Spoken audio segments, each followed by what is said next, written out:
ஒரு வழியா வந்து பாத்தீங்கன்னா கோயில முழுமையான வார்த்தை மீட்டு எடுத்தாச்சு.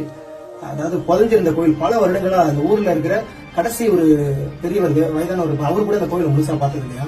அப்படி உள்ள ஒரு கோயிலை இன்னைக்கு ஒரு சிறிய தலைமுறை கூட பாக்குற அளவுக்கு உங்க மூலியமாவும் இந்த ஊர் தலைவர் இந்த ஊர் மக்கள் மூலியமாவும் மீட்டு எடுத்தாச்சு. மிகப்பெரிய ஒரு விஷயங்க. நான் பண்ண மற்ற கோயில்கள் மாதிரி இந்த கோவில் இல்ல. இந்த கோவில் பல பிரச்சனைகளை வந்து தலையில வச்சிருந்தாரு. ஆனா அத்தனையும் எப்படி பொடிப்படியா உடைச்சாருன்னு அவருக்கு தான் தெரியும். ஏன்னா இவ்வளவு சொல்ல போய் முடியாதுங்க. எனக்கு சில நேரங்கள்ல அழுவையே வந்துருச்சு. அதனால ஆம்பளைக்குள்ள அழுவ கூடாதுன்னு சொல்லிட்டு வந்து பாத்தீங்கன்னா அந்த நேரத்துல பாத்துக்கலாம் அப்படின்னு சொல்லிட்டு விட்டேன். அந்த தைரியத்தை கொடுத்ததும் அவரு தாங்க. என்னால எப்படி இதை பண்ண முடிஞ்சுச்சுன்னா இந்த ஊர் தலைவர் இந்த ஊர் மக்கள் அதுக்கு மேல இந்த காணொலியை கடல் கடந்து இருக்கிற தமிழர்களுக்கு ஷேர் பண்ணி இந்த எவ்வளவோ ஒரு மன தைரியத்தை வந்து கொடுத்தது நீங்க தாங்க.